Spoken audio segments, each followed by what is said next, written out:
30 secondes, je veux juste rappeler à Monsieur le Président que ce qui se passe au Sahel n'est que les conséquences de ce qui a été fait en Libye.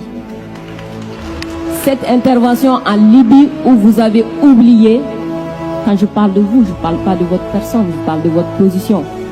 Vous avez oublié l'existence de l'Union africaine. Monsieur le Président, vous l'aimez le dire. Nous sommes au Mali pour aider le Mali. Si nous n'étions pas venus au Sahel, il n'allait pas avoir de gouvernement actuellement au Mali. J'ai envie de vous dire que si ce n'était pas les Africains, il n'allait pas avoir de France aujourd'hui. Nous sommes liés, nous sommes liés, nous sommes liés. Arrêtez de dire que vous êtes venus nous aider. Non. Parce que le terrorisme ne menace pas que le Mali. Vous êtes aussi menacés. Arrêtez de nous culpabiliser sur une position de victime. Mais Adam, je ne vous culpabilise pas. Monsieur le Président, je n'ai pas terminé. Je ne vous culpabilise pas. J'essaie de restaurer justement un dialogue réciproque et de respect. On n'est pas là simplement pour nos intérêts quand on arrive au Mali en 2013. C'est un fait. Par contre, ce que vous avez dit sur la Libye, je l'ai dit plusieurs fois comme président, je partage ce que vous avez dit. La Libye, on n'a pas respecté la souveraineté d'un peuple et ça, c'est une erreur.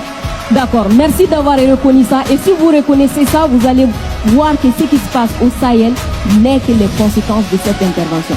Donc vous êtes au Sahel pour corriger l'erreur que vous avez commise en Libye et en corrigeant ces erreurs, vous êtes en train de commettre d'autres erreurs. Monsieur le Président, je vous rappelle que l'intervention militaire étrangère n'a jamais réglé un problème. La Libye, elle est comment aujourd'hui? L'Afghanistan, c'est comment aujourd'hui? Donc l'intervention militaire ne va pas arranger les choses. Je ne voudrais pas que mon pays soit comme la Libye.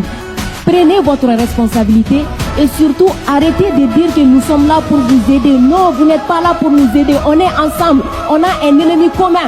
On le combat ensemble. Et pour finir, ces sorties ces derniers jours entre vous et les autorités maliennes, c'est juste une honte. Parce que c'est une honte. Vous avez le même ennemi et l'ennemi il est grandi. L'ennemi, il prend de l'argent dans ça. Dites-leur, faites-moi plaisir, dites-leur.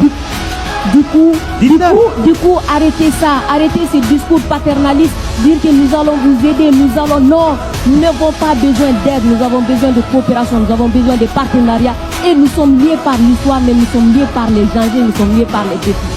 Mais je suis 100% d'accord avec ce que vous venez de dire.